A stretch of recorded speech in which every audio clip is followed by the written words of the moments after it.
बिस्मिल्लाहिर्रहमानिर्रहीम। चल last class में हमने constitution as a contract between members ये वाला पार्ट कर लिया था। Transactions with directors.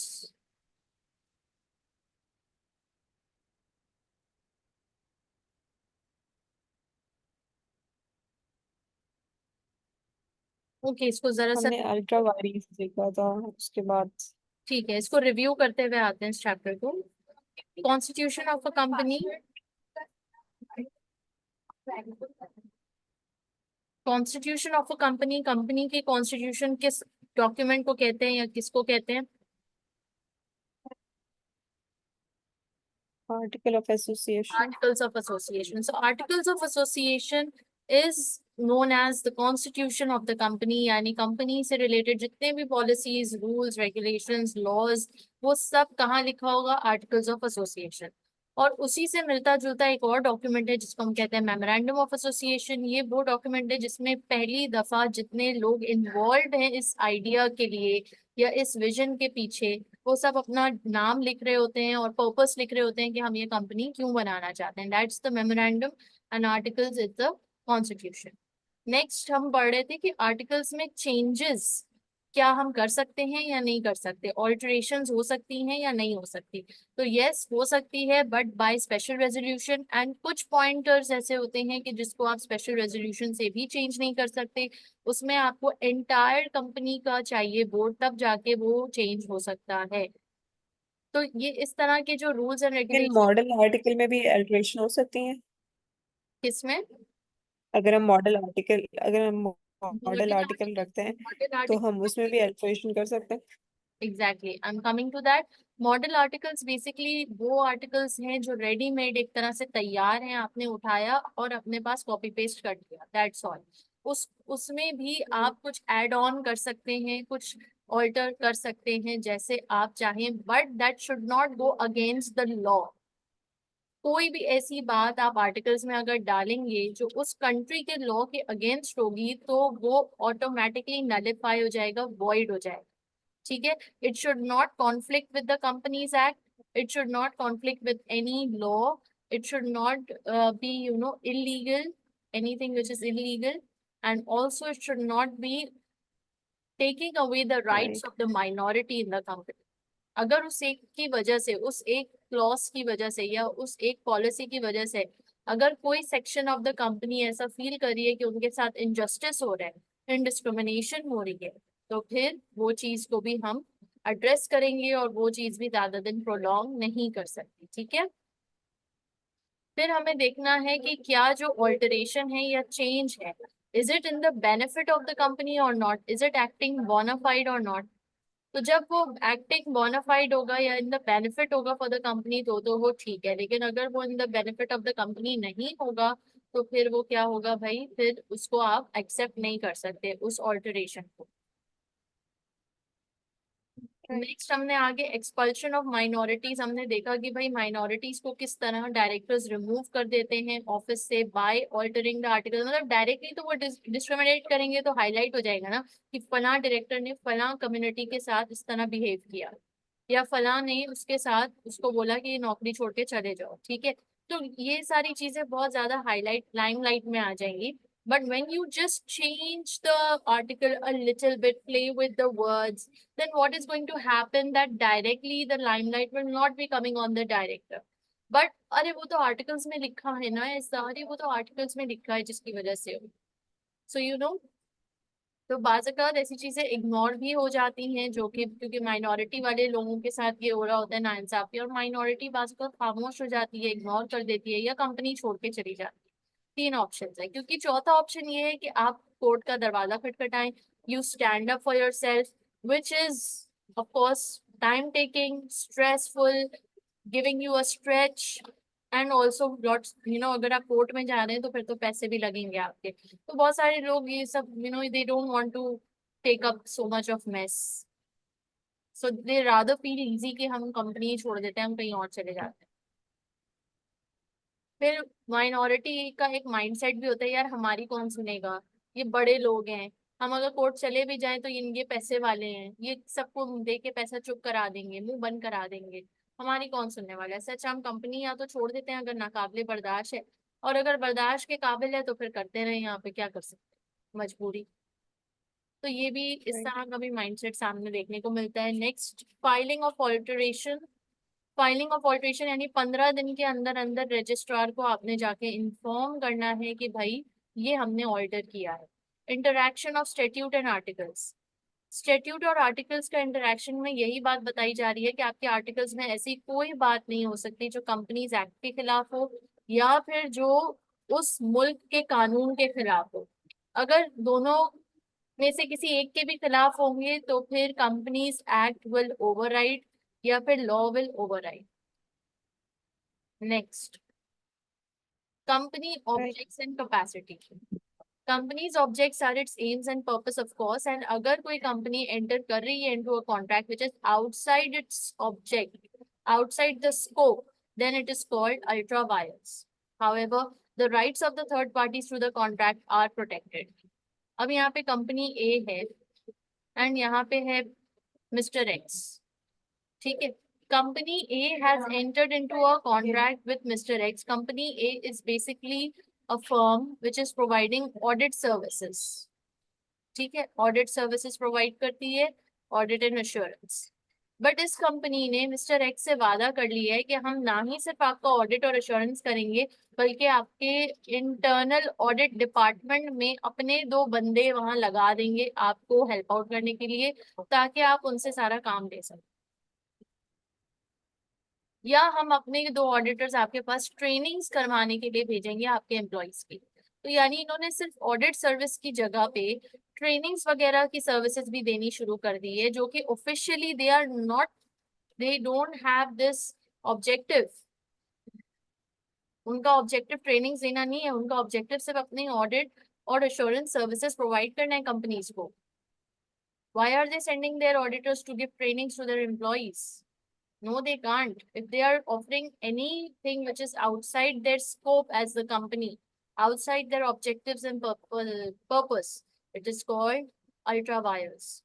And then in that scenario, अगर कंपनी ए को रोका जाएगा ये कॉन्ट्रैक्ट फुलफिल करने से, तो मिस्टर एक्स तो बोलेगा ना कि मेरा क्या कसूर, मुझे तो यही लगा कि ये लोग के पास अथॉरिटी है, ये लोग दे सकते हैं ट्रेनिंग्स। तो मिस्टर एक्स की राइट्स को प्रोटेक्ट किया जाएगा, यानी इनको कोई नुकसान नहीं होना चाहिए, बाकी कंपनी ए का बेड़ा गर्क कर दे, ठीक है। बेड़ा गर्क से मुराद ये नहीं कि बिल्कुल उसको डिस्ट्रॉय कर देंगे, but of course it has to pay some penalty that why did it go outside the scope. And अगर उनको इतना शौक है ट्रेनिंग का, तो वो फिर वो ट्रेनिंग का भी लाइसेंस ले, रजिस्ट्रार को बताएं, अपने डॉक्यूमेंटेशन में लिखें और फिर दें सर्विसेज, राइट। ठीक है जी।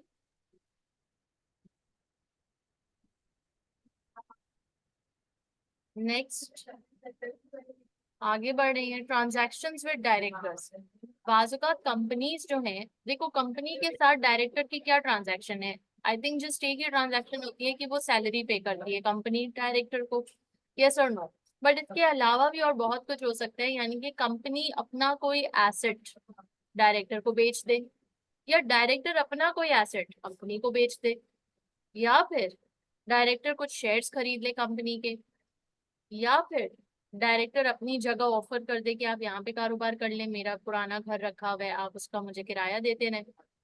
तो किसी भी तरह की ट्रांजैक्शन या सेटिंग अगर कंपनी और डायरेक्टर की हो रही है, तो उस सिनेरियो में क्या क्या चीजें होंगी, जरा पढ़िए कंपनीज एक्ट क्या कहती है इस बारे में। The Companies Act 2006 also applies when the company enter into a contract with one of its directors or its holding company or any person connected with such a director. Contracts made between the company and these parties are voidable by the company if the director act outside their capacity. ठीक है, तो इसमें क्या हो जाता है, contracts जो company और उन पार्टीज के बीच में, they are voidable by the company if the director acts outside their capacity. ये तो हमने एजेंसी वाले चैप्टर में भी पढ़ा था कि अगर कोई अपनी कैपेसिटी के बियॉन्ड जाकर काम कर रहे हैं तो ये कंपनी के ऊपर है कि वो चाहे तो उसको, उस कॉन्ट्रैक्ट को रिजेक्ट करे या एक्सेप्ट करे, रेटिफाई करे या अवॉइड करे। Whether or not the contract is avoided, the party and any authorizing director are liable to repay any profit. क्या कह रहे हैं, कॉन्ट्रैक्ट चाहे अवॉइड किया जाए या रेटिफाई किया जाए, the party and any authorising director unliable to repay any profit, उनके ऊपर फर्ज है कि उन्होंने अगर कोई प्रॉफिट कमाया है कंपनी का नाम लेकर और कंपनी उसमें डायरेक्टली इन्वॉल्व नहीं थी या कंपनी अग्री नहीं कर रही उस कॉन्ट्रैक्ट पे, तो वो डायरेक्टर को किसको रीपे कर देना है वापस? कंपनी को रीपे कर देना है। ठीक है। Right. Next, the constitution as a contract. Constitution as a contract में क्या चीजें आ रही है? Company and members, member in the company, members and members. So the articles constitute a contract between company and members, members and the company, members and the members. Just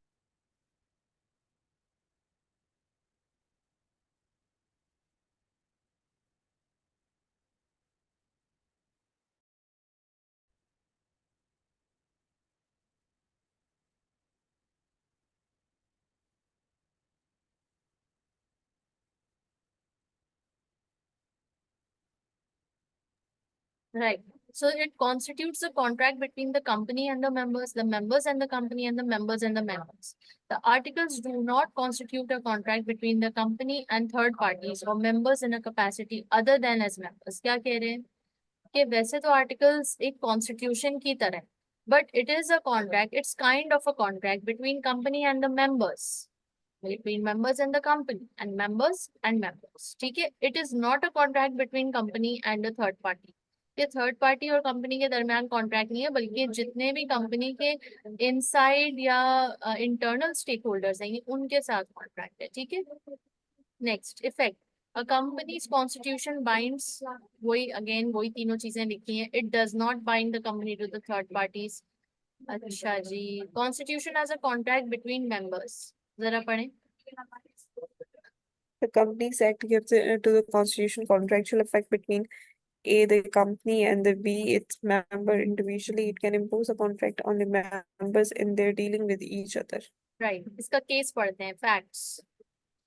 The article required that a director, every director should be a shareholders and be the director must purchase the share of any member who gave them notice of his wish to क्या कह रहे हैं? dispose of his obligation of him to acquire his shares. Decision क्या आ रहा है? There was a contract between a member and a member director in relation to the holdings of the company's share in its article, and the directors were bound by it. ठीक है, तो articles में लिखा था कि every director should be a shareholder, यानी उनको share खरीदना मस्ट है। तो director must purchase the shares of any member who give them notice of his wish to dispose of them.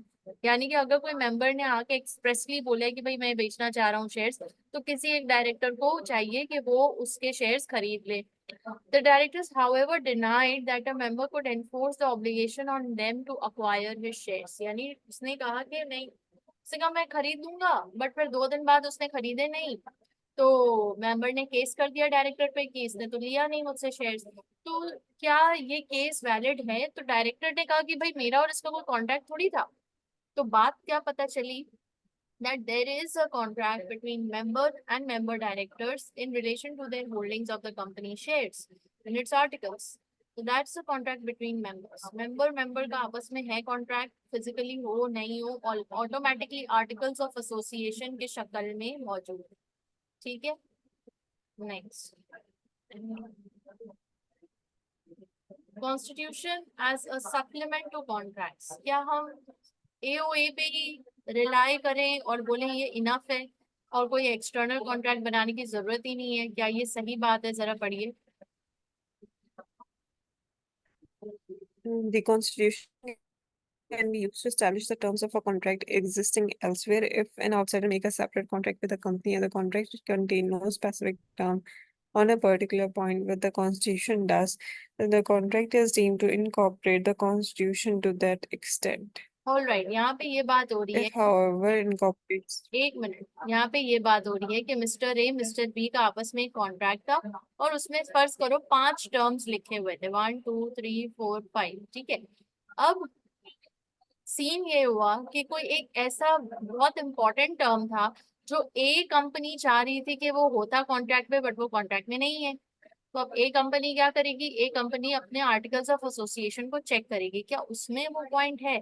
अगर तो उसमें वो पॉइंट है तो फिर वो एप्लीकेबल हो जाएगा। A must be considered as a part of the contract, it must be incorporated.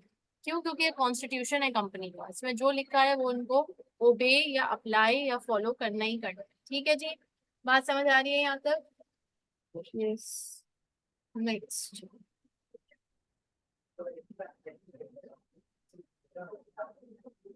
अगर कंपनी का आर्टिकल ऑफ एसोसिएशन इनकॉर्पोरेट किया जा रहा है और उसी वजह से डायरेक्टर सोच रहे हैं यार इसमें से एक कोई पॉइंट है जो हमारे अगेंस्ट जा सकते हैं, उसको हम चेंज कर लेते हैं, तो क्या वो कर सकता है? नहीं कर सकता। क्यों नहीं कर सकता? क्योंकि इससे सामने वाले पर्सन डिप्राइव हो रहे हैं of a right which he has already earn. ठीक है। Shareholder agreements sometimes supplement a company's constitution, sometimes, but not at all times. Individuals have a power of veto over any proposal which is contrary to the terms of the agreement. This enables a minority shareholder to protect their interest against unfavorable decisions of the majority. ये power of veto क्या होता है तेरी? Any idea? कि उसको cancel कर दें या वीटो या पावर, उसको चेंज। वीटो पावर कभी सुनी है? वीटो पावर कभी ये टर्म सुना? वीटो पावर का मतलब ये होता है कि आपके पास एनुअल जनरल मीटिंग में हर शेयर होल्डर के पास वन वोटिंग राइट है। जितने उसके शेयर्स हैं, अगर उसके पास 50,000 शेयर्स हैं तो वन वोटिंग राइट पर शेयर, यानी इसके पास 50,000 वोटिंग राइट्स है। फिर किसी के पास 30,000 शेयर्स हैं, किसी के पास 5,000 शेयर्स हैं, तो सबको अपने शेयर होल्डिंग के हिसाब से वोट्स देने के राइट हैं। बट यहाँ पे एक चेयरमैन बैठा है जिसको आर्टिकल ऑफ एसोसिएशन ने पावर ऑफ वीटो दिया है या वीटो पावर दी है। यानी कि अगर बाकी सारे डायरेक्टर्स, एक बहस चल रही है फॉर एग्जांपल कि कोविड में कंपनी को बंद किया जाए या खोला जाए, ऑन रखा जाए या ऑफ रखा जाए, तो आधे लोग या आधी शेयर होल्डर पावर जो है वो कह रही है, यानी 50% लोग कह रहे हैं कि खोलना चाहिए, 50% लोग कह रहे हैं बंद करना चाहिए। अब कोई डिसीजन तो नहीं हो सका ना, क्योंकि वोटिंग राइट्स बिल्कुल बराबर हो गए। यहाँ पे 50% वोट्स आए हैं, इस फैसले के लिए भी 50% वोट्स आए हैं। तो अब चेयरमैन का वोट इस सिनेरियो में बहुत मैटर करता है कि उसके पास वीटो पावर है, यानी उसने जिसके अगेंस्ट या जिसके फेवर में वोट दे दिया, आखिरी फैसला फिर वही होगा। He has the veto power. ठीक है, इसको वीटो कहते हैं। तो वीटो किसी के पास भी हो सकता है किसी माइनॉरिटी शेयर होल्डर को दिया गया हो बाय आर्टिकल ऑफ एसोसिएशन, ताकि उनके इंटरेस्ट के अगेंस्ट तमाम लोग जो मेजोरिटी है वो कुछ भी ना कर सके। ठीक है। Next, company name and registered office. Company का नाम जो है वो क्या होना चाहिए? अगर लिमिटेड है तो एलटीडी, अगर पब्लिक लिमिटेड है तो पीएलसी। ठीक है। Next, statutory rules on the choice of company name. भाई आप नाम क्या सोच के रखते हो ये भी देखना जरूरी है। किसी एग्जिस्टिंग कंपनी का नाम आप नहीं रख सकते, ये क्रिमिनल ऑफेंस हो जाएगा, ऑफेंसिव हो जाएगा, सेंसिटिव मैटर हो जाएगा। Suggestive of a connection with the government of local authority. आप कोई कंपनी का ऐसा नाम नहीं रख सकते जिससे सब सामने वाले को ये लगे कि अरे इनके तो बड़े ताल्लुकात हैं गवर्नमेंट के साथ। ये भी नहीं कर सकते आप, क्योंकि आपके नहीं है ताल्लुकात, तो you can not show the unfair picture, the untrue picture. Next,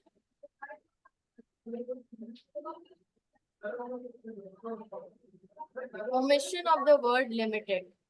कह रहे हैं कि 1982 फरवरी 25 से पहले पहले जो private companies as a charity या कंपनी लिमिटेड बाय शेयर्स और गारंटी काम कर रहे थे, लाइसेंस लिया हुआ था, वो अगर चाहें तो लिमिटेड का वर्ड अपनी कंपनी के नाम में ना इस्तेमाल करें, तो उन पर कोई गुनाह नहीं, उन पर कोई जुर्म नहीं, अगर वो कंपनी 1982 से भी पुरानी कंपनी है तो। ठीक है। लेकिन अगर वो आज की कंपनी है तो आप उसमें जाहिर है या आपको एलटीडी पीएलसी कोई नाम तो यूज करना ही पड़ेगा। सेट हो गई बात तहरीर, आगे बढ़े। जी। अच्छा, अब अगर कोई कंपनी अपना नाम बदलना चाहे तो उसके लिए क्या रिक्वायरमेंट्स है, वो कैसे बदल सकती है? पढ़िए। Passing a special resolution, any other mean provided for in the article. In other words, the company can specify its own procedure for changing its name. क्या कह रहे हैं? पासिंग अ स्पेशल रेजोल्यूशन, कि सबसे पहले तो एक स्पेशल रेजोल्यूशन पास करना है जिसमें एटलीस्ट 70% वोटिंग आ जाए, 70 या 75%। And next, other means provided in the articles, यानी आर्टिकल ऑफ एसोसिएशन में अगर कोई गुंजाइश मौजूद है या कोई क्लॉज मौजूद है जिसमें कहा जा रहा है कि आप नाम चेंज कर सकते हैं या उसका ये तरीकेकार होगा, तो फिर आपने वही तरीकेकार फॉलो करना है। वंस ये हो जाए तो आपने रजिस्ट्रार को लाजमी नोटिफाई करना है, कॉपी ऑफ रेजोल्यूशन भेजना है, और चेंज जो हुआ है या जिस प्रोसीजर से ये नाम चेंज हुआ है वो भी बताना है। एंड उसके बाद जो चेंज इफेक्टिव हो जाएगा वो कब से होगा, उसको एक नया इनकॉर्पोरेशन सर्टिफिकेट दिया जाएगा। New incorporation certificate would be issued with the new name. ठीक है जी, बात समझ आ रही है, आगे बढ़ते हैं। Passing of action. Passing of action, a person who considers that their rights have been infringed can apply for an injunction to restrain a company from using a name, even if the name has been duly registered. It can do this if the name suggests that the latter company is carrying on the business of the complainant or is otherwise connected with it. Passing of action का क्या मतलब है, हमने ये पिछली class में भी समझा था थोड़ा सा, कुछ याद आ रहा है?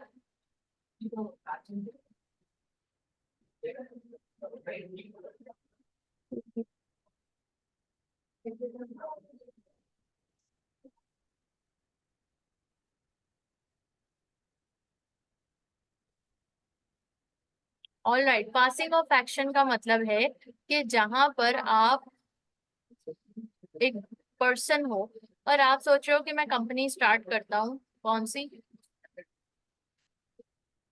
नेस्ले। अब ये ओरिजिनल नेस्ले नहीं है, ये ओरिजिनल नेस्ले नहीं है, ये नकली नेस्ले है। काम आप वही कर रहे हो, पानी की बोतल बना रहे हो और आपने स्पेलिंग भी वही लिखी है, सिर्फ एक टी मिस कर दी है। ठीक है, सिर्फ एक टी मिस कर दी है ना। अब ये जो टी एक मिस कर दिया है, इससे ये क्या लग रहा है, सिमिलर हो गया नाम, और ये बिल्कुल लग रहा है कि ये वही कंपनी है, और उसका मतलब उन्होंने डिजाइन लोगो सब उसी तरह मिलता जुलता ही रखा है। तो कस्टमर को ये धोखा हो सकता है ना कि अरे नेस्ले कंपनी का मैं उठा रहा हूँ बॉटल, जल्दी जल्दी में हो सकता है वो टी उसको नजर ही ना आए। तो this is passing of action, कि आप कोई ऐसा नाम यूज नहीं कर सकते जो कि किसी और कंपनी की याद दिलाए, मिलता जुलता हो। और इसके लिए company can be prevented by an injunction, यानी कि अगर नेस्ले ओरिजिनल कंपनी को ये पता चल जाए कि हमारा कोई जुड़वा या हमारे कोई कॉपी करके बेच रहा है, तो फिर वो कोर्ट एक्शन लेके इंजंक्शन के जरिए उनको स्टॉप करवा सकते हैं from using that registered name. ठीक है, और इसी बेस पे कि भाई goods to be confused with those of the claimant. Clear हो गई कहानी, आगे बढ़े।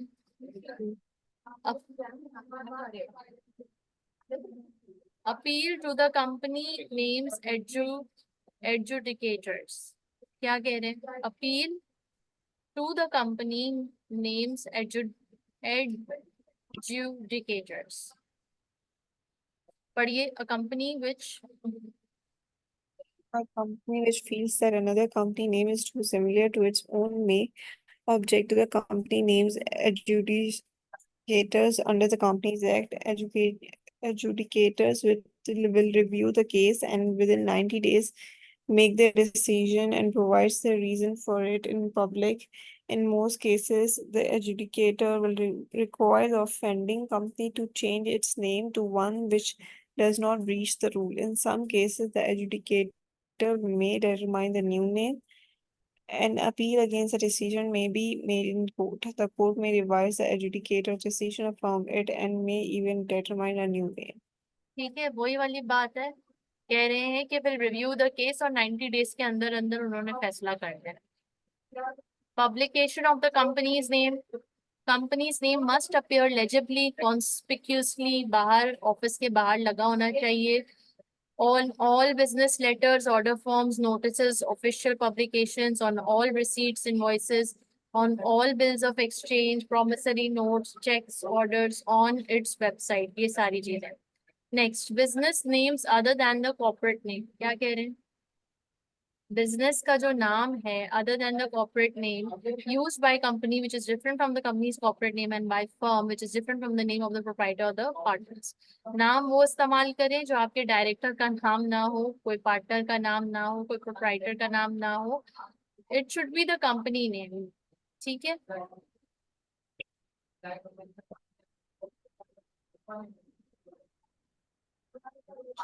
नेक्स्ट.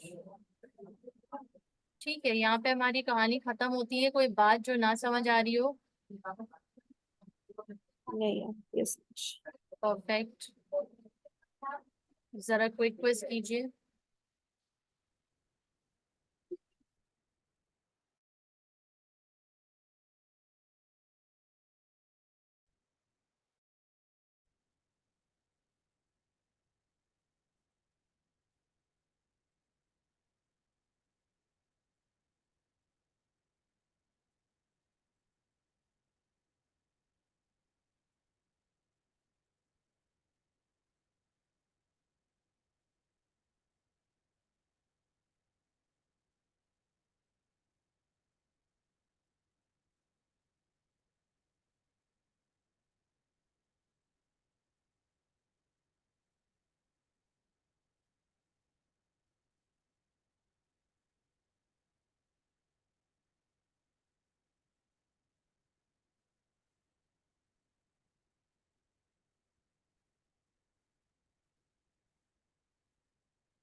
इसका आंसर डी है. फर्स्ट.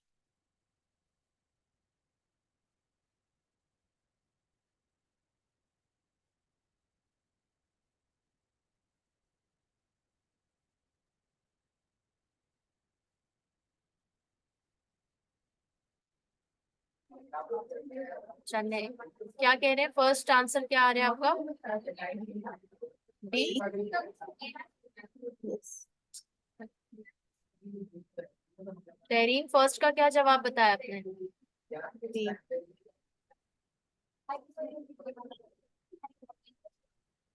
हेलो. मैंने डी बताया है. D. The directors have a duty to observe yes, उसके बाद strictures.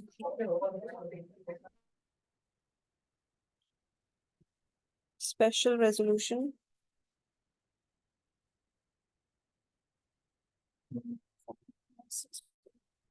Start.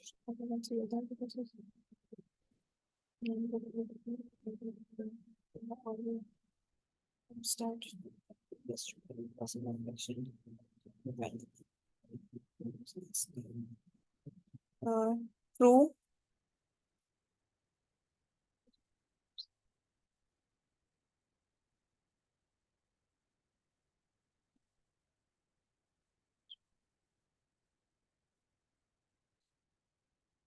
Company to third party. D.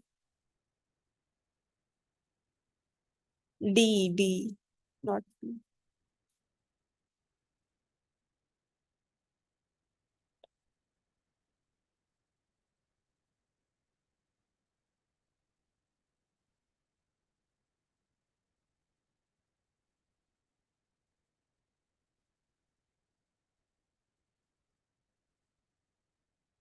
ये हम गलत बुक पे आ गए हैं. FA1 खुली भी आई गेस.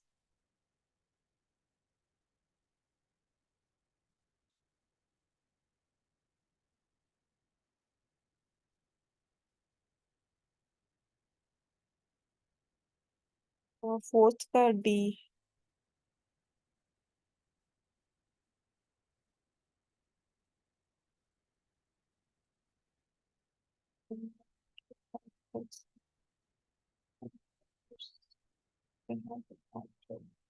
इसका 14 days.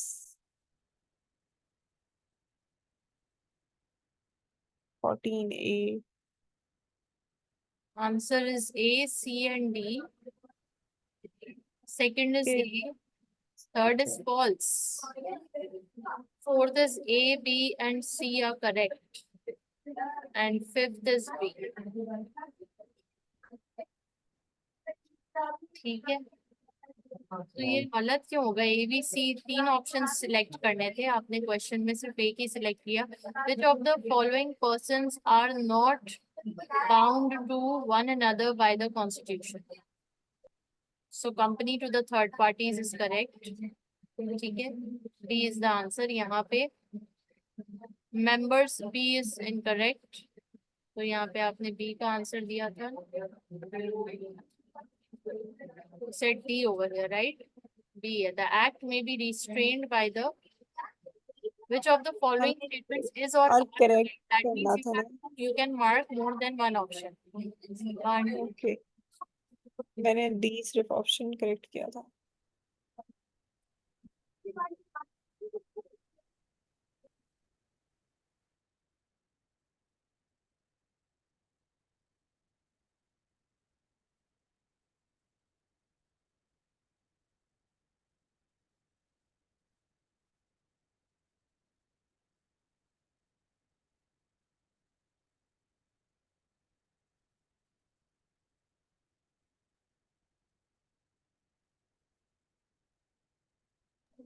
ठीक है, तो यहाँ पे तीन ऑप्शंस आपने चूज कर लिए हैं. एंड यहाँ पे सेकंड ऑप्शन, फर्स्ट ऑप्शन था, ये सेकंड ऑप्शन था. What kind of resolution is required? Special resolution. It's A. A special resolution is required to restrict the object with an alteration to the articles in general.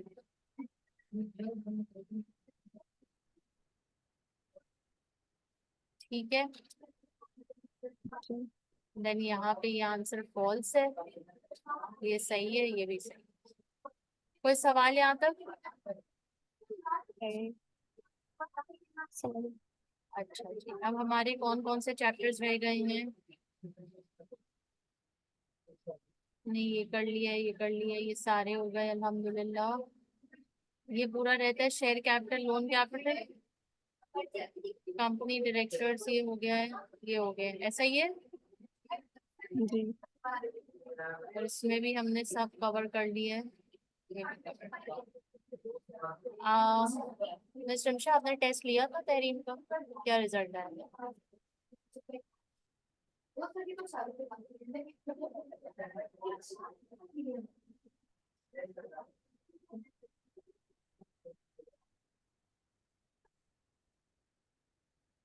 So we have four chapters basically left. Insolvency and administration पर हम जाते हैं. Page 333.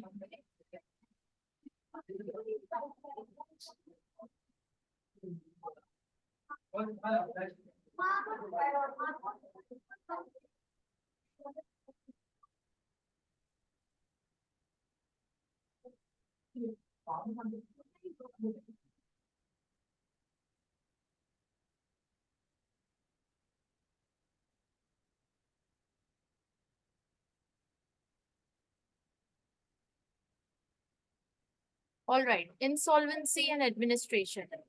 नाम से क्या लग रहा है, क्या पढ़ने वाले हैं?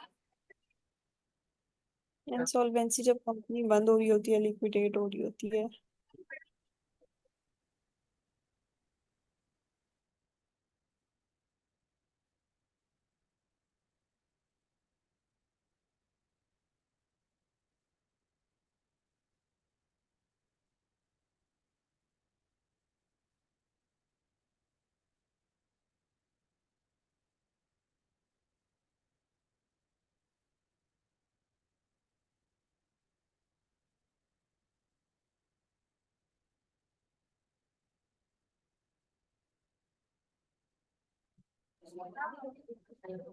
Insolvency and administration. Insolvency means what? That means your company is becoming insolvent.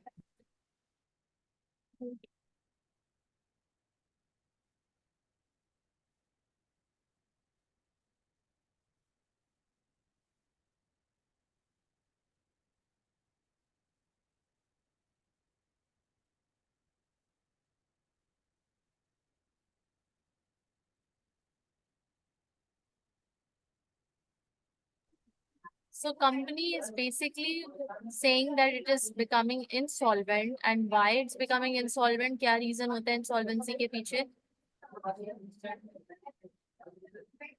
ये कंपनी बंद हो रही है, लिक्विडेट हो रही है, और बंद क्यों? गवर्नमेंट से क्या वो मे बी वो लॉस में है, और मे बी उनके कोई वो लोग बंद करना चाह रहे हैं।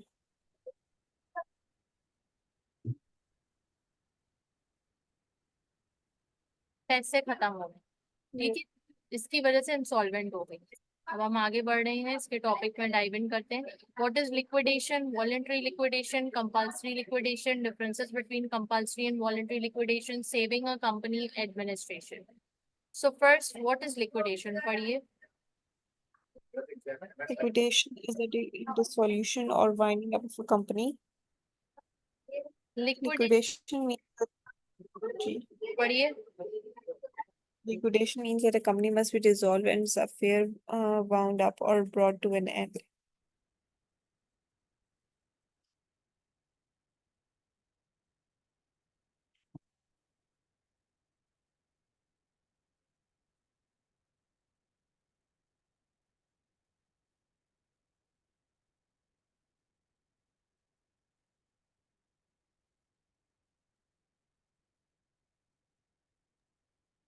Right, so liquidation is the, पढ़िए, इज द डिसोल्यूशन और Winding up of a company. Winding up of, Liquidation. Liquidation is the Yes. Dissolution और winding up of a company.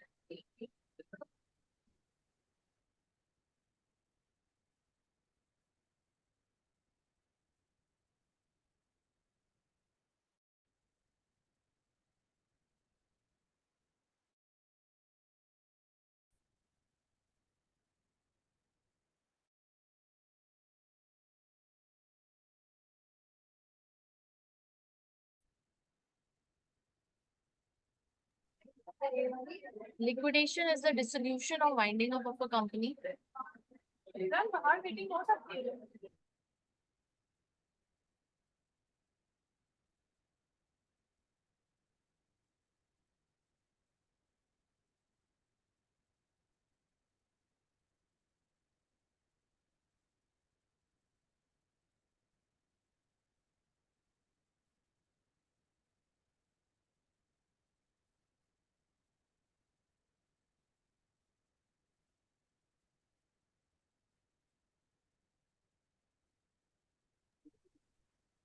Liquidation is the dissolution or winding up of a company.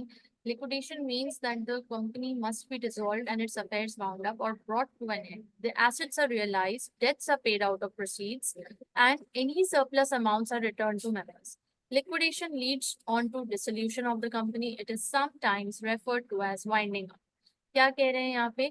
Liquidation में सबसे पहली बात आ रही है dissolution, यानी कि liquidation में सबसे पहली चीज जो हो रही है कि कंपनी डिसॉल्व हो जा रही है, उसकी जितनी भी कारोबारी एक्टिविटीज हैं वो सब क्या हो रहे हैं, डिसॉल्व हो रहे हैं। Second, winding up of a company, वो वाइंड अप हो रही है, कारोबार बंद कर रही है, कंपनी बंद Winding. कर रही है और जा रही है घर, ठीक है। तो कारोबार का बंद हो जाना और वाइंड अप कर जाना कंपनी का, ये दोनों के पीछे जो रीजन है वो सबसे पहला रीजन है कि शॉर्ट ऑफ मनी। दूसरा रीजन है कि ऑब्जेक्टिव अचीव हो गया, कंपनी क्या करेगी, चल के ऑब्जेक्टिव अचीव हो गया, पर्पस अचीव हो गया। और तीसरा है आउटसाइडर फैक्टर्स, यानी कि जैसे कोविड आ गया था, बंद करना पड़ गया था, तो कोई ऐसे फैक्टर्स आ गए सामने से, या कोई ऐसा सर्कमस्टांस क्रिएट हो गया कि जिसकी वजह से शट डाउन करना पड़ गया, ठीक है। So liquidation means the company must be dissolved and its affairs wound up और brought to an end. The assets are realised, debts are paid out of proceeds. अब जितना भी उधार है कंपनी पे वो किससे पे ऑफ हो रहा है?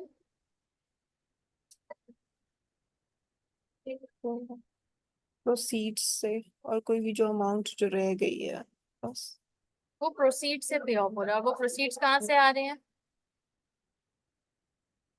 प्रोसीड्स का क्या मतलब समझ आ रहा है आपको?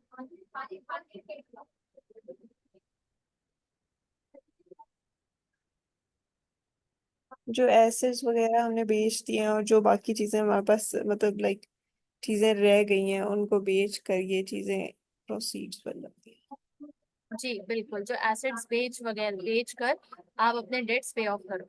And any surplus amounts are return to members, liquidation leads on to distribution of the company. Surplus amounts हम किसको रिटर्न कर रहे हैं? मेंबर्स को। और लिक्विडेशन जो हो रही है, it's leading to the distribution of the company, यानी कंपनी डिसॉल्व हो रही है, काम खत्म हो गया है, कारोबार बंद हो गया और कोई काम नहीं हो रहा, एक्टिविटीज स्टॉप हो गई। Who decides to liquidate? किसका फैसला होता है कि बस अब कंपनी को लिक्विडेट कर देना चाहिए? तो पहला होता है कंपल्सरी। कंपल्सरी मेथड में क्या करते हैं कि directors, members, creditors, they are involved in the decision to liquidate. Directors, creditors and members, they are involved in this decision to liquidate. Members voluntarily decide कर रहे हैं मेंबर्स के हमें बंद कर देना चाहिए। कंपल्सरी में क्या होता है? प्रेशर आ रहा होता है, कोर्ट से प्रेशर आ रहा है, बाहर वालों से प्रेशर आ रहा है, कोविड की वजह से प्रेशर आ रहा है, गवर्नमेंट की तरफ से प्रेशर आ रहा है। क्रेडिटर्स वॉलेंटरी, क्रेडिटर्स चाह रहे हैं कि इसको बंद करा दिया जाए। और क्रेडिटर्स कौन है? जिन्होंने उधार दिया हुआ है कंपनी को। So compulsory liquidation and creditors voluntary liquidation are proceedings for insolvent companies, जहाँ पे जिनके पास पैसे खत्म हो जाते हैं उनको insolvent कहते हैं। And members voluntary liquidation are for solvent companies, यानी यहाँ पर short of money is not the reason but the achieving of the objective or any other reason। यहाँ पे शायद ऑब्जेक्टिव अचीव हो गया कंपनी का, तो मेंबर्स ने कहा कि चलो अब क्या करना है, चला के अब बंद करो कंपनी। पैसे खत्म नहीं हुए हैं, पैसे हैं, इसलिए इसको हम क्या कहते हैं? Solvent company. बात समझ आ रही है यहाँ तक तेरी? आगे बढ़े।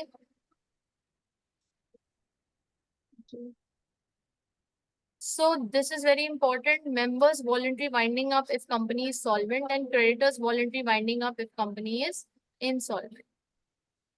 रोल ऑफ द लिक्विडेटर, जब लिक्विडेशन में कंपनी जाती है तो एक लिक्विडेटर को हायर किया जाता है जिसको हम ऑथराइज्ड क्वालिफाइड इंसॉल्वेंसी प्रैक्टिशनर कहते हैं।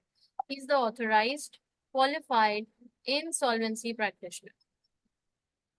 ऑथराइज यानी इसको अथॉरिटी दी गई है, क्वालिफाइड जाहिर है ये क्वालिफाइड है, इसके पास लाइसेंस भी है। And insolvency practitioner, he is the person और द एक्सपर्ट और the professional person who will be liquidating or making sure that the company is getting liquidated। and जितने भी कंपनी के मामलात होते हैं जिसमें एसेट्स को बेचना होता है और सारे क्रेडिटर्स को पे ऑफ करना होता है, वो सब में ये इन्वॉल्व होता है, जिसको हम प्रोफेशनल टर्मिनोलॉजी में कहते हैं he is an insolvency practitioner. ठीक है, जरा पढ़िए। Once the decision, Once the decision to liquidate has been taken, the company goes under the control of a liquidator who must be qualified and authorized insolvency practitioner. Although the liquidator main role is to wind up the company, they also have the statutory duty to report the Secretary of the State where they feel that any director of the insolvent company is unfit to be involved in the management of the company.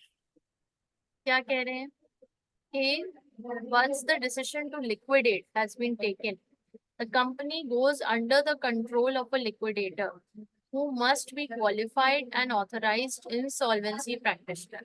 ठीक है, यानी जैसे ही liquidate हो जाती है company, तो company किसके हाथ में चली जाती है? लिक्विडेटर के हाथ में। अब डायरेक्टर्स के हाथ में कंट्रोल नहीं है, directors are no more in control. अब जो काम होगा वो लिक्विडेटर के थ्रू ही होगा। और इसकी स्टैट्यूटरी ड्यूटी क्या होती है? To report the secretary of the state, जिसको सेक्रेटरी ऑफ द स्टेट को रिपोर्ट करना पड़ता है where they feel that any director of installment company is unfit to be involve in the management of the company. Plus वो report इस बात पे भी करते हैं अगर उनको लगता है कि कोई डायरेक्टर इंस्टॉलमेंट कंपनी का अनफिट है और वो नहीं कर सकते। Next, common features of liquidation.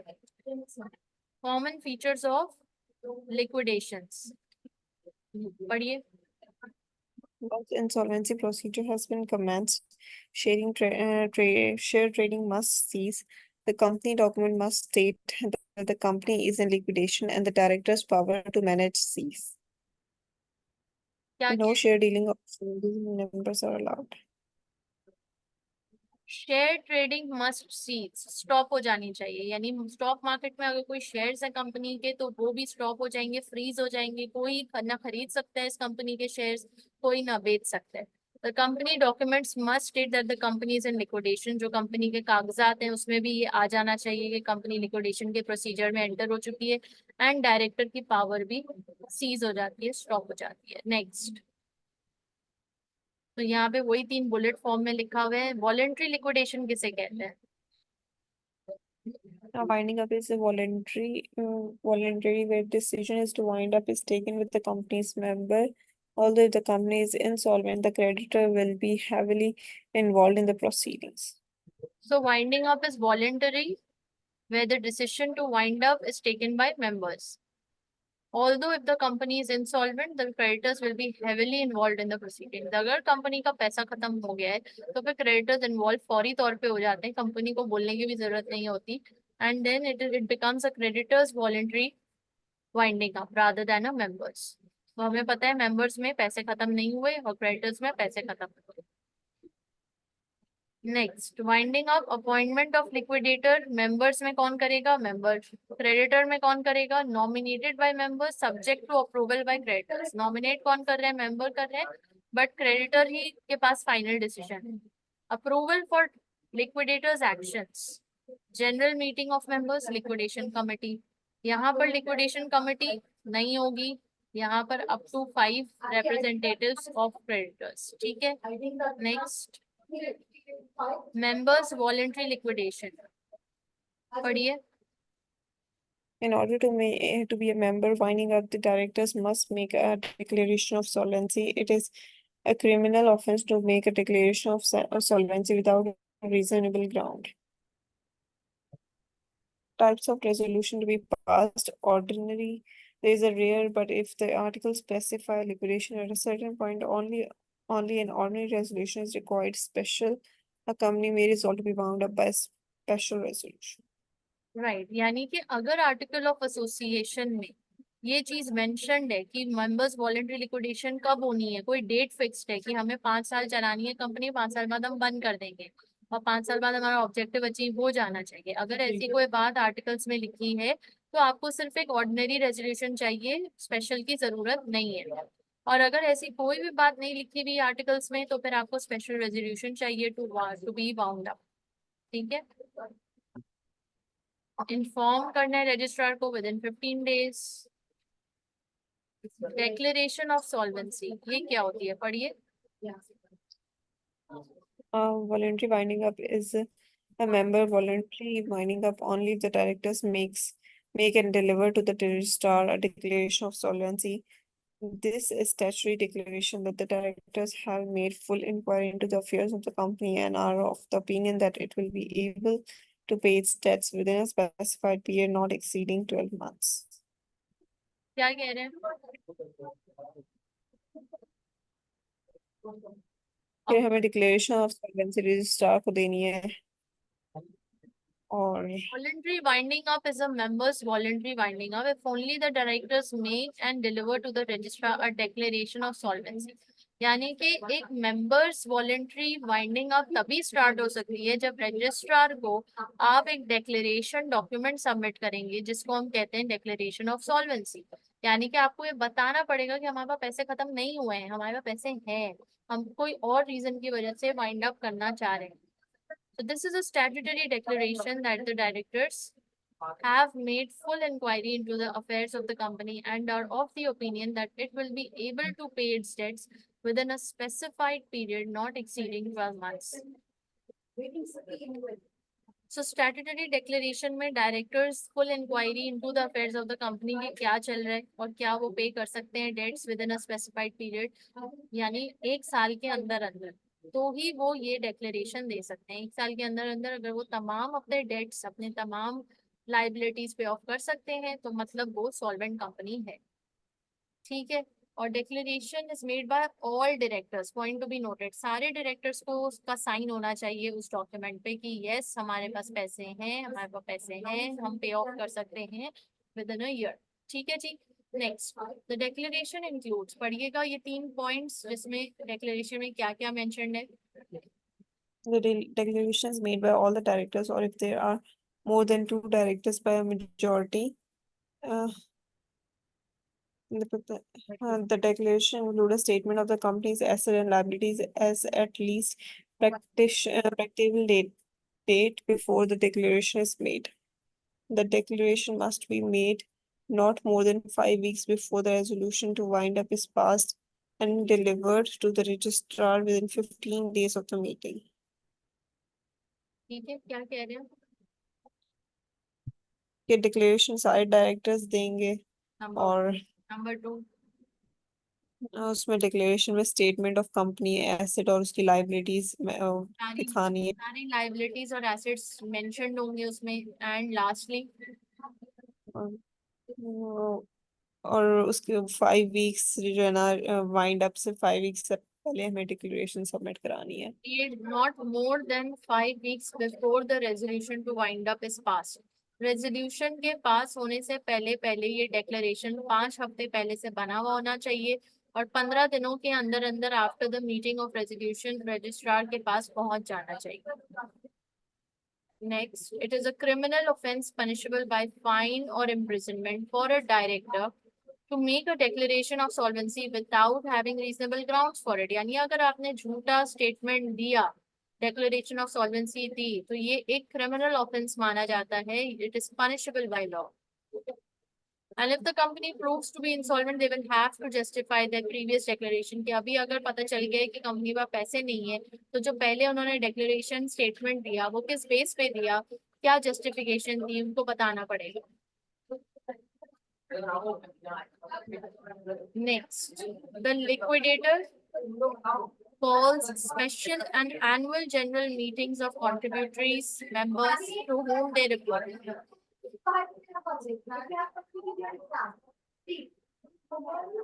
Within 3 months after each anniversary of the commencement of the winding up, the liquidator must call a meeting and lay before it an account of their transactions during the year। यानी कि 3 महीने के बाद liquidator काम कर रहा है और वाइंड अप शुरू हो गया है और 3 महीने गुजर गए हैं वाइंड अप करते करते, तो मार्च के एंड में अब क्या होगा, एक मीटिंग कॉल होगी जिसमें लिक्विडेटर अपनी तमाम 3 महीनों की जो भी उसकी कारकर्दगी है, जितना उसकी ट्रांजैक्शंस हैं अकाउंटेड, वो सब वो शो करेगा, सामने रखेगा। फिर जब लिक्विडेशन कंप्लीट हो जाएगी as a liquidator, he will call a meeting to represent the final accounts के आखिरकार एसेट्स कितने में बिके, लाइबिलिटीज कितनी पे ऑफ हो चुकी हैं, इस वक्त क्या स्टेटस है, and so on and so fourth. यानी पहली मीटिंग कब होगी, आफ्टर 3 मंथ्स, और आखिरी मीटिंग कब होगी, जब उसके फाइनल अकाउंट्स तैयार हो जाएंगे। क्रेडिटर्स वॉलंटरी लिक्विडेशन में क्या चीज है, पढ़े। When there is no declaration of solvency, there is a creditor's voluntary winding up. यहाँ तो आप सॉल्वेंट हो गए ना, यहाँ तो आपके पास पैसे नहीं है, आप इंसॉल्वेंट हो गए हो, तो there is no declaration of solvency. If no declaration of solvency is made and delivered to the registrar, the liquidation proceeds as a creditor's voluntary winding up, even if in the end the company pays its debt in full। यानी अगर वो सारी liabilities अपनी पे of भी कर देना, तब भी ये क्रेडिटर वॉलंटरी वाइंडिंग अप ही कहलाएगा। क्यों? क्योंकि इनके पास कैश खत्म हो गया था और अब जो इन्होंने पे ऑफ किए वो एसेट्स बेच बेच के किए। ठीक है, पढ़िए। To commence a creditors, To commence a creditor's voluntary winding up, the director convene a general meeting of members to pass a special resolution. Private companies may pass a written resolution with a 75% majority, nominate a liquidator, and establish a liquidation committee. Next, Creditor approval for the choice of liquidator is then sought. This is obtained either through the deemed consent procedure, where less than 10% of the creditors object to the nominee, or by hosting a virtual online meeting for a vote. However, creditors are entitled to request a meeting if they this wish. The decision of the creditors or the nomination of the liquidator must be declared after 15 days following delivery of the notice, but within 14 days of the resolution to wind up the company. ठीक हो गई बात। यहाँ पे वही सारी बात है जो हम ऊपर भी डिस्कस कर चुके हैं, कोई नई कहानी नहीं है। नॉमिनेट कौन कर रहे हैं लिक्विडेटर को, 75% मेजोरिटी स्पेशल रेजोल्यूशन से नॉमिनेट हो रहे हैं। प्लस लिक्विडेशन कमेटी बिठाई जा रही है, प्लस क्रेडिटर का अप्रूवल बहुत जरूरी है, प्लस 14 वर्किंग डेज में रेजोल्यूशन जो है वो दे देना चाहिए, रजिस्ट्रार को सबमिट करा देना चाहिए। ये सारी बातें हम पहले से अभी थोड़ी देर पहले से पढ़ते चले आ रहे हैं, ठीक है। Next, centre binding in the past, पढ़िए। हो गया। In the past, the member nominee for liquidator have been exploited for the purpose known as center binding. क्या कह रहे हैं?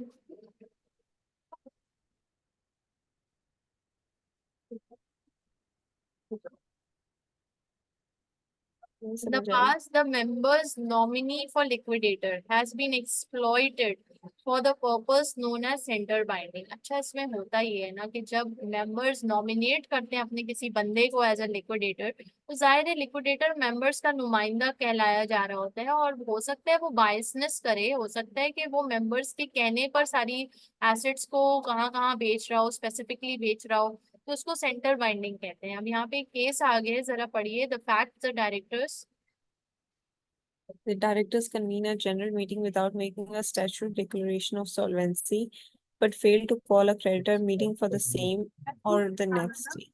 The penalty for this was merely a small default fine. The liquidator choose by the member has disposed of the asset before the creditor could appoint a liquidator. The liquidator challenged the sale of the asset low price as invalid. Decision: the first liquidator had been in office when he made the sale, and so it was a valid exercise of the normal power of sale.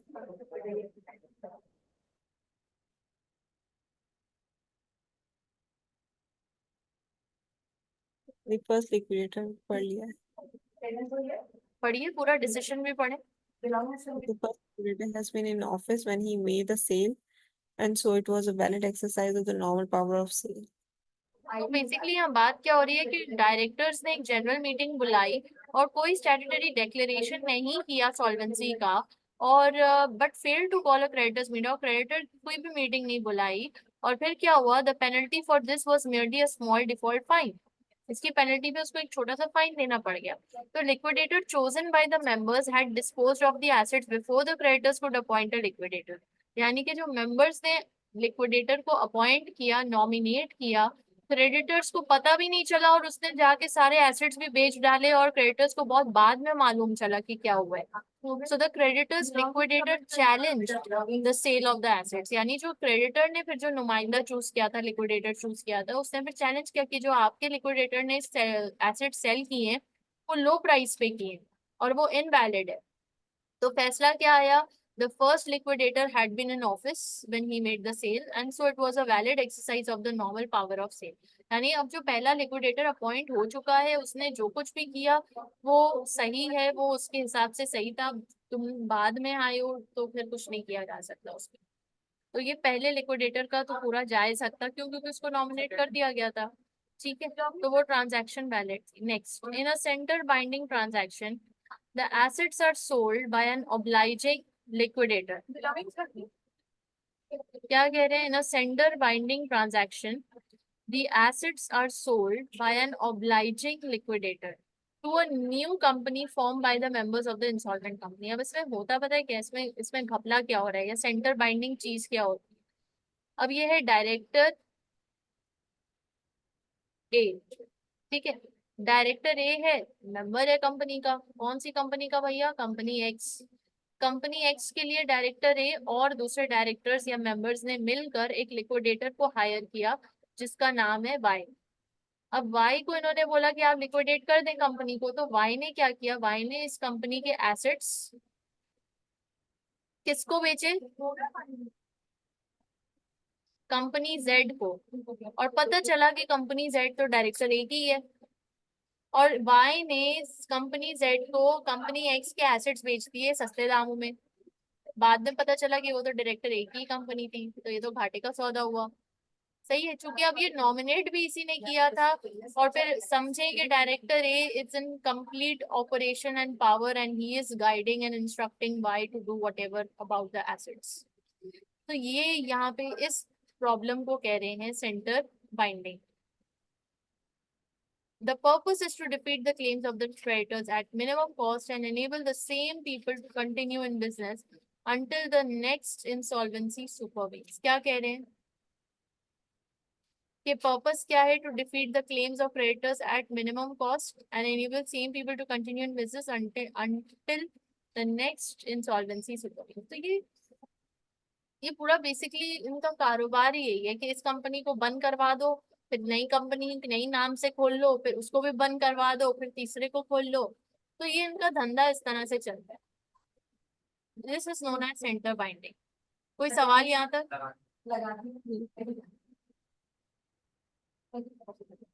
Next, the government has sought to limit abuses during the period between the members and the creditors meetings. The power of the members nominee as a liquidator are now restricted to, यानी ये पहले ऐसा बहुत ज्यादा होता था, अब government ने लिमिट कर दिए। अब मेंबर का नॉमिनी जो है लिक्विडेटर की शक्ल में, उसके पास बहुत सारी रिस्ट्रिक्शंस हैं। सबसे पहला, taking control of the company's property. दूसरा, disposing of perishable or other goods which might diminish in value if not disposed of immediately. And तीसरा, doing all other things necessary for the protection of the company's assets. ये तीनों काम उसको करना है। If the members liquidator wishes to perform an act other than those listed above, they will have to apply to the court for leave. यानी इसके अलावा वो अगर कुछ करना चाह रहे हैं तो फिर उनको कोर्ट से इजाजत लेनी पड़ेगी। थर्ड, कंपल्सरी लिक्विडेशन पढ़िए। There are 7 statutory reasons for the compulsory liquidation of a company which can be found in the Insolvency Act 1986. Insolvency Act 1986, 7 statutory reasons for the compulsory liquidation. Compulsory liquidation में 7 reasons क्या बन के आ रहे हैं सामने, जिनमें से 2 है। Number 1, company is unable to pay its debts, पैसे खत्म हो गए। It is just an equitable to wind up the company, मतलब ये बिल्कुल फेयर है कि अगर ये कंपनी को बंद करा दिया जाए। और रीजंस क्या हो सकते हैं कि पब्लिक कंपनी ने ट्रेडिंग सर्टिफिकेट ऑब्टेन ही नहीं किया with in 1 year of incorporation. चौथा ये है कि following a report by government inspectors that is in the public interest just and equitable. ये यानी ये कंपनी बहुत डेंजरस है या एनवायरनमेंट को नुकसान पहुंचा रही है या कोई ऐसा प्रोडक्ट बना रही है जिससे पब्लिक को आगे चल के नुकसान होगा, तो इसलिए इसको पहले ही बंद करा। ठीक है तहरीन, बात समझ आ गई यहाँ तक? आगे बढ़े। जी।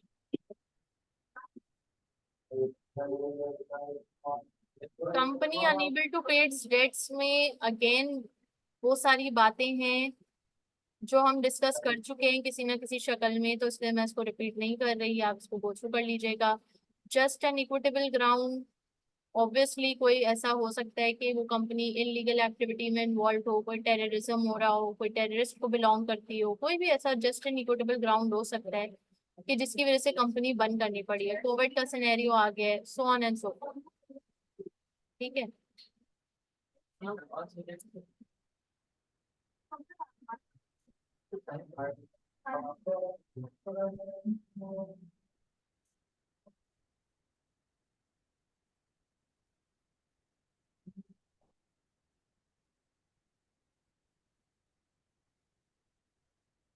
अच्छा, अब हमारे पास ये 3 एग्जांपल्स हैं जिसको हम गो थ्रू करेंगे। पढ़िए। When companies have been wound up, पहला। When companies have been wound up, the substratum of the company has gone.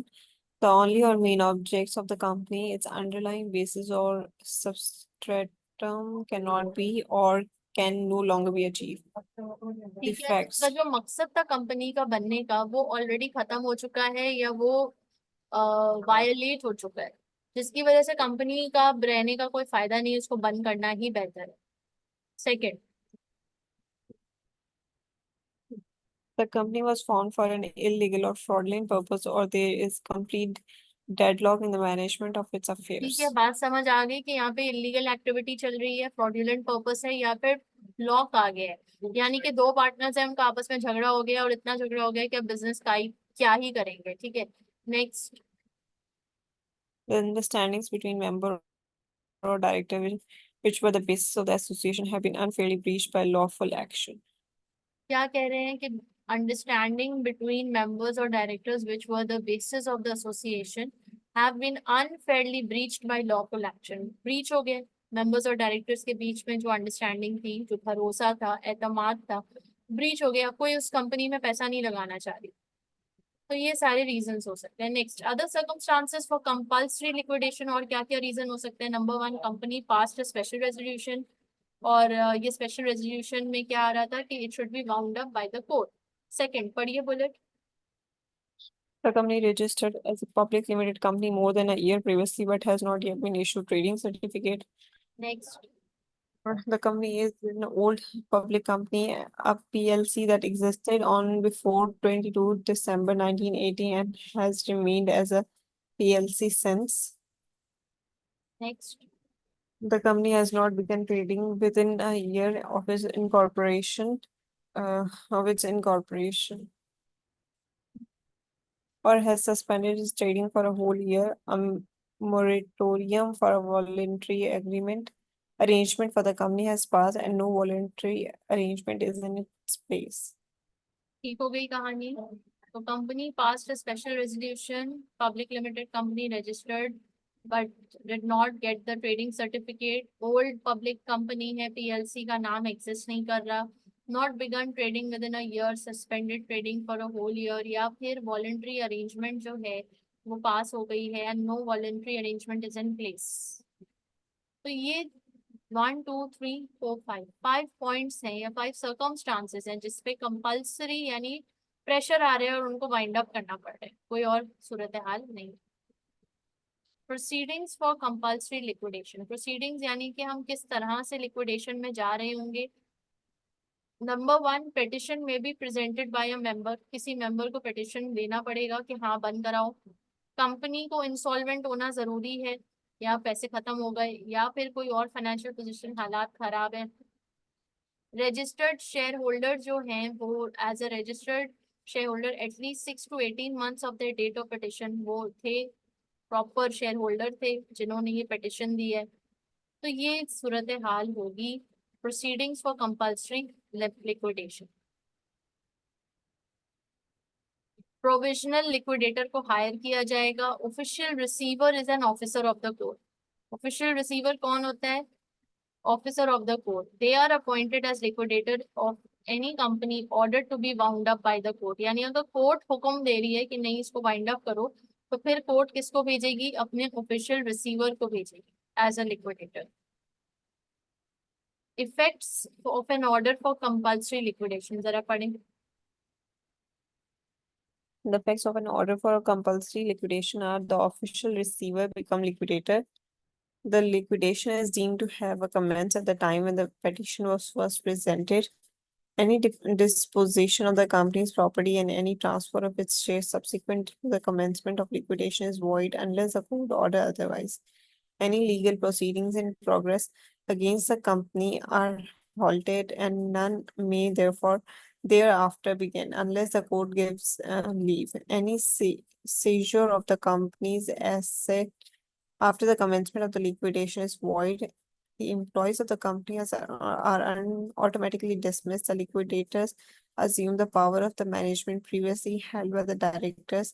Any floating charge crystallizes.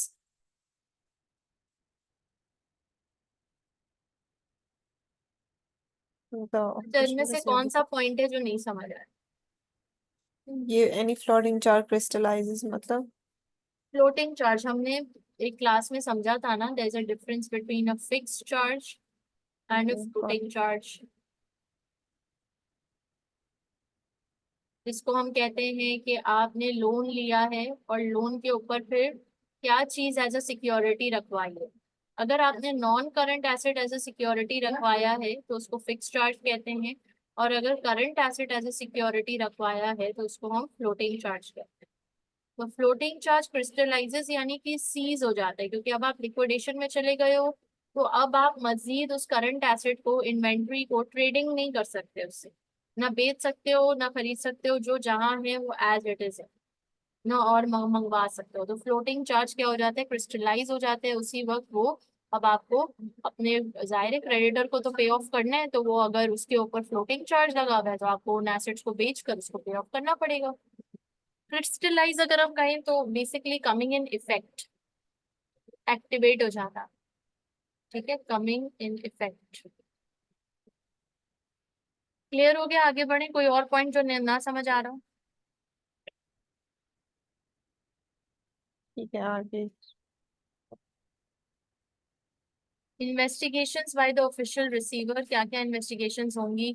Causes of the failure, आखिर कंपनी क्यों इस मकाम पर पहुंची, इस सिचुएशन पर पहुंची। Generally the promotion, formation, business dealings and affairs of the company, ये सारी बातों पे वो इन्वेस्टिगेट कर रहा होगा। ऑफिशियल रिसीवर में require public examination in open court, यानी कि ओपन कोर्ट में भी इन्वेस्टिगेशन जायज है इस कंपनी पे, where half the creditors or 3/4 of the shareholders are observing the case। ठीक है। Next, meetings of contributories and creditors, जो क्रेडिटर्स हैं, कॉन्ट्रीब्यूटरीज हैं, उनकी भी मीटिंग हो सकती है इस मुद्दे के हवाले से, क्योंकि जाहिर है उनका पैसा स्टेक पे लगा हुआ है। वो अपने नॉमिनी को खुद अपॉइंट कर सकते हैं। Official receiver may ask the secretary of state to appoint a liquidator. Creditors nominee को हम लेकर आ सकते हैं। ऑर्डर ऑफ पेमेंट्स और लिक्विडेशन, जब लिक्विडेशन का प्रोसेस चल रहा है और एक एक करके एसेट को बेचा जा रहा है, तो जो पैसे रिकवर हो रहे हैं उससे हम क्या क्या पे ऑफ कर रहे होंगे? सबसे पहले किसको पे ऑफ करेंगे? नंबर 1, कॉस्ट, जितना भी खर्चा हुआ to sell the asset, to hire the liquidator, and anything that is has been required, या कोई भी कॉस्ट इनकर हो रहा है लिक्विडेशन प्रोसीजर में, तो उसको हम क्या कहते हैं? वो पहली चीज है जिसको हम पे ऑफ करेंगे। फिर दूसरा, प्रेफरेंशियल डेट्स, यानी जो प्रेफरेंशियल शेयर होल्डर्स हैं या प्रेफरेंशियल डेट्स में जैसे एम्प्लॉयज की तनख्वाहें हैं, कोई उनका ड्यू पेमेंट है, कोई contribution to occupational pension fund है, ये सब प्रेफरेंशियल डेट्स में आता है। तीसरा, तमाम वो डेट्स जिनके ऊपर फ्लोटिंग चार्जेस लगे हुए हैं या करंट एसेट पे है, सिक्योर्ड बाय फ्लोटिंग और फिक्स्ड। फिर उसके बाद debts owed to unsecured ordinary creditors, unsecured ordinary creditors के पास जो पैसे उनसे लिए थे जिनके ऊपर कोई चार्जेस नहीं, ना फिक्स ना फ्लोटिंग, उनके पास कुछ भी गिरवी के लिए नहीं है, तो जो पैसे बचेंगे फिर उनको पे ऑफ करेंगे। फिर डेफर्ड डेट्स जिसमें डिविडेंड्स आ गए, कोई इंटरेस्ट आ गया। फिर उसके बाद फाइनली जो पैसे बचेंगे वो मेंबर्स को या शेयर होल्डर्स की कैपिटल अमाउंट हम देंगे। तो ये ऑर्डर होगा जिसपे हम पैसे सबको लौटा रहे हो। क्लियर है यहाँ तक? जरा जी। पढ़िए, completion of compulsory liquidation. When the liquidator completes their task, they report to the government, which examine their account. They may apply to the court for an order for dissolution of the company.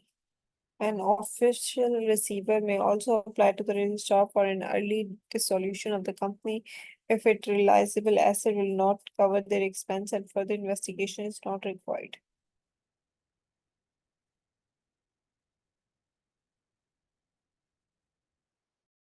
यहाँ क्या बात समझ आ रही है?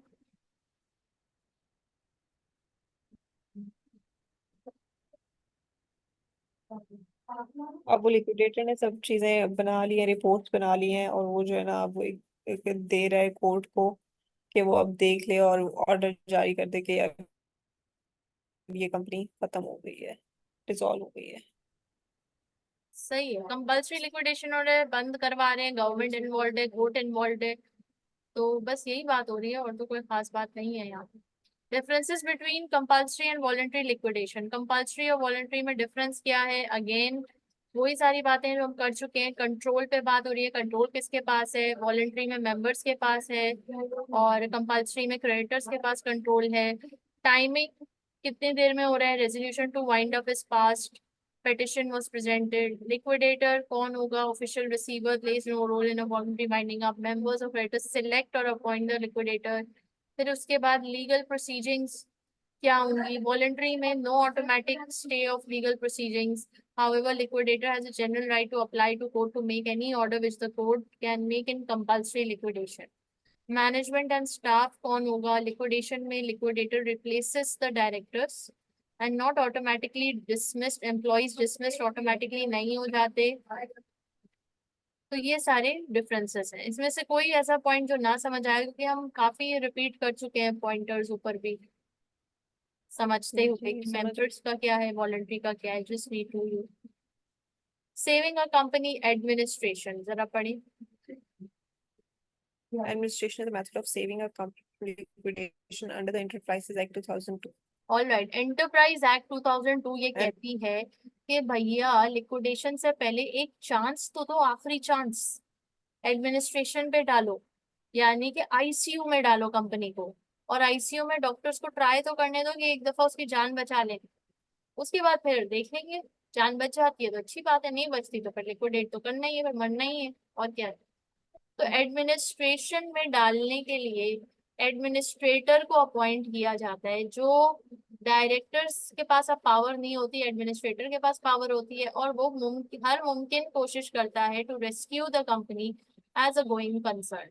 तो उसको एक साल का पूरा मौका मिलता है, उस एक साल में अगर उसको लगता है कि हाँ कंपनी के हालात बेहतरी की तरफ है, तो उसको एक साल और मिल जाता है। और अगर उसको लगता है कि नहीं बेहतरी की तरफ नहीं है, इसको बंद ही कर देना चाहिए, फजूल है, टाइम वेस्ट है, इस पे टाइम लगा के, तो फिर लिक्विडेशन की तरफ आ जाते हैं। So administration puts an insolvency practitioner in control of the company with a defined program for rescuing the company from insolvency as a going concern. Its purpose is to insulate the company from its creditors while it seeks. यानी कि वो एक साल तक ICU में चला गया, तो अब आईसीयू में कोई क्रेडिटर जाके दरवाजा नहीं खटखटाता कि मेरे पैसे, तो उसको सुकून से काम करने दिया जाता है कि हमें पहले इसकी जान बचाने दो, फिर तुम इससे पैसे नोच लेना, पहले जान तो बचे। तो ये सीन चलता है, to save itself as a going concern, to achieve better result for creditors, to realise property so as to make a distribution to creditors. Appointment without a court order. Some parties, secured creditors and directors and the members by resolution can appoint an administrator without a court order. Usually court involve होता है administration के process में, मगर बाजुकात members और directors खुद आपस में resolution करके एक एडमिनिस्ट्रेटर खुद ही अपनी रजामंदी से हायर कर लेते हैं, ऐसा भी होता है। नेक्स्ट, फ्लोटिंग चार्ज होल्डर्स हम डिस्कस कर चुके हैं। ये वो लोग होते हैं जो जिनसे लोन लिया होता है कंपनी ने, और जिनको इन्वेंट्री या करंट एसेट्स पे सिक्योरिटी दी हुई होती है, they are floating charge holders. इसको आप डिटेल में पढ़ लीजिएगा फॉर योर बेटर अंडरस्टैंडिंग, जिसको हम खासा डिस्कस कर चुके हैं। Appointment with a court order, various parties can apply for administration through the court. Various parties can apply for administration through the courts के बाद कोर्ट के जरिए भी अप्लाई किया जा सकता है, company members, directors, creditors court में अप्लाई कर सकते हैं। Effects of appointing an administrator, effects of appointing an administrator, यानी कि एडमिनिस्ट्रेटर को आप कैसे अपॉइंट कर रहे हैं, क्यों कर रहे हैं, ये इफेक्ट्स क्या होंगे इसकी अपॉइंटमेंट के बाद, तो जरा पढ़िए। a moratorium over the company's debt commences. That is, no creditor can enforce their debts during the administration period without the court permission. This is the advantageous aspects of being in administration. Next, The court must give its permission for security over the company's property to be enforced.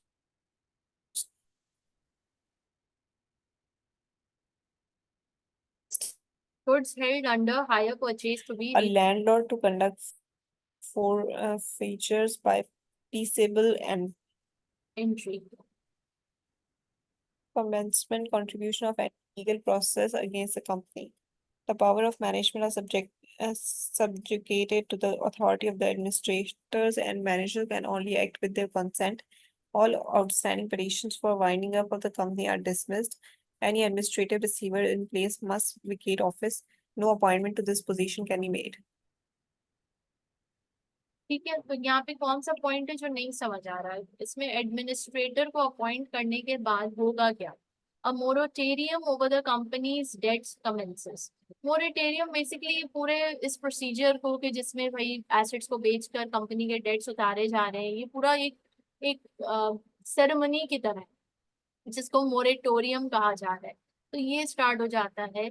Next, court must give permission, permission चाहिए court से कि company की property को security के साथ रख सकें, और hire purchase to be repossessed, goods held under hire purchase, जो हायर में आपने लिए थे गुड्स वो दोबारा से मिल जाए, क्यों, क्योंकि एडमिनिस्ट्रेटर को तो जान बचानी है ना, तो जान बचाने के लिए उसको क्रेडिटर से अपनी कंपनी को क्रेडिटर के प्रेशर से बचाना है। अपनी कंपनी को उसने जितने भी गुड्स उसने हायर परचेज के कॉन्ट्रैक्ट से लिए हुए थे वो रखने हैं अपने पास। Landlord to conduct forfeiture by peaceable treaty, यानी जो लैंडलॉर्ड बार बार रेंट दे दो रेंट दे दो रेंट दे दो, उससे बचना है। उसको भी बोलना है कि भैया 1 साल हमें आईसीयू में रहने दो, उसके बाद ही हम निकल के इस सूरत हाल में होंगे कि आपका रेंट दे सकेंगे। एंड चौथा है commencement continuation of any legal process against the company. कोई भी लीगल प्रोसेस कंपनी के अगेंस्ट कोई भी स्टार्ट नहीं कर सकता जब तक कंपनी एडमिनिस्ट्रेशन में है।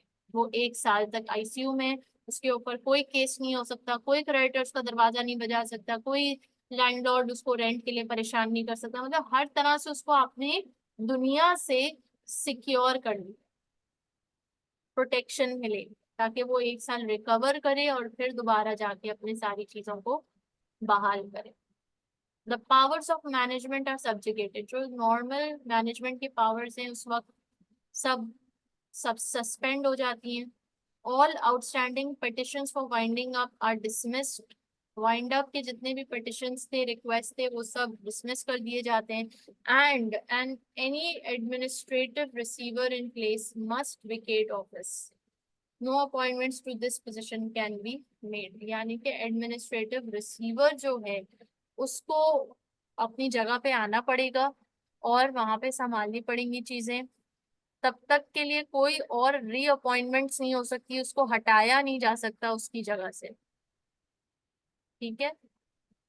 ड्यूटीज ऑफ और एन उस टाइम ट्रेड स्टार्ट हो सकता है, मतलब ट्रेड कर सकती है कंपनी जब तक वो एडमिनिस्ट्रेटर के पास है। बिल्कुल करेगी, नहीं तो बचेगी कैसे।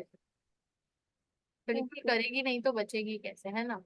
पैसे तो चाहिए ना उसको, तो थोड़ा बहुत तो उसने जो भी है ट्रेडिंग करेगा। Duties of the administrator, administrator पढ़िए। The administrator has fiduciary duties to the company as its agent plus some legal duties. ठीक है, एज एन एजेंट भी उसकी ड्यूटीज हैं और लीगल ड्यूटीज भी हैं। फिर उसके बाद legal duties of the administrator, legal duties क्या क्या है एडमिनिस्ट्रेटर की, पढ़ डालिए जल्दी से। Send notice of the appointment to the company. Publish notice of appointment. Obtain a list of company creditors and send a notice of appointment to each. Within 7 days of appointment, send notice of appointment to registrar. Require certain relevant people to provide a statement of affair of the company. Ensure that every business document of the company bear the identity of the administrator and statement that the affair, business, and property of the company are being managed by them. Consider the statement of affairs submitted to them and set out their proposal for achieving the aim of administration.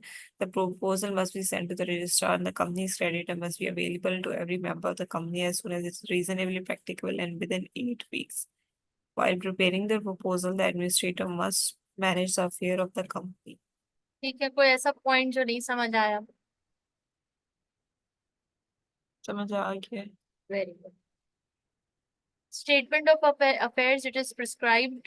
It is in a prescribed form and contains details of company properties, company debts, liabilities, name and addresses of creditors, and details of any security held by the creditor. ये सारी चीजें उसके पास होंगी। Administrator का proposal दो ही हो सकता है, या तो उसने बचा लिया या वो बचा ना सका, या जान बच गई या जान चली गई, दो ही सूरत हाल है और कोई तीसरी सूरत हाल नहीं है। एडमिनिस्ट्रेटर की पावर्स, उसके पास बहुत ज्यादा पावर्स होती हैं, जस्ट लाइक अ डायरेक्टर। वो रिमूव भी कर सकता है, अपॉइंट भी कर सकता है डायरेक्टर को, वो मीटिंग भी बुलवा सकता है, वो कोर्ट को भी डायरेक्शंस दे सकता है, वो सिक्योर प्रेफरेंशियल क्रेडिटर्स को पेमेंट्स भी दे सकता है, वो by permission of court payments to unsecured creditors भी वो कर सकता है। एंड ऑफ एडमिनिस्ट्रेशन 12 महीने तक वो आईसीयू में रहेगा, कंपनी को बचाने की कोशिश करेगा। एडवांटेजेस, एडवांटेजेस बहुत सारे हैं टू द कंपनी, कंपनी बच जाती है, काम करती है, उसका ब्रांड नेम बच जाता है। मेंबर्स के शेयर्स का जो प्राइसेस है वो बहाल हो जाती है। क्रेडिटर्स पहले उनको, अगर वो पहले वाइंड अप पे चले जाते, लिक्विडेट कर देते कंपनी को, तो हो सकता है वो सिर्फ 50% अपने डेट्स रिकवर कर पाते। बट अब जब जान बच गई है तो हो सकता है वो 80% डेट्स रिकवर कर लें या 100% भी कर लें, तो ये भी एक बहुत बड़ा फायदा होता है। नेक्स्ट, यहाँ पे हमारा चैप्टर कंप्लीट है। कोई सवाल है यहाँ तक तो पूछ लें। ठीक है, चले तो हमारा ये चैप्टर भी हो गया। अब हमारे पास सिर्फ 3 चैप्टर्स रहते हैं, यानी कि Tahreem only 3 classes to go और प्रोबेबली 2 क्लासेस टू गो, कि जिसमें हम अपने इंशाल्लाह ये तीनों चैप्टर्स कवर अप कर रहे होंगे। Share capital, loan capital, capital maintenance and dividend छोटे छोटे चैप्टर्स हैं, बहुत बड़े नहीं हैं। तो इंशाल्लाह hopefully we have just 2 or 3 more classes, couple of more classes to go, ठीक है। तो इसके दौरान में, तैयारी के दौरान में किसी भी तरह का सवाल, कोई भी पैराग्राफ जो नहीं समझ आ रहा, दोबारा समझना है, कोई बात, कोई क्वेश्चन, तो please go ahead and you can just drop it in the WhatsApp group, or you can just let me know in the live class. Okay, okay.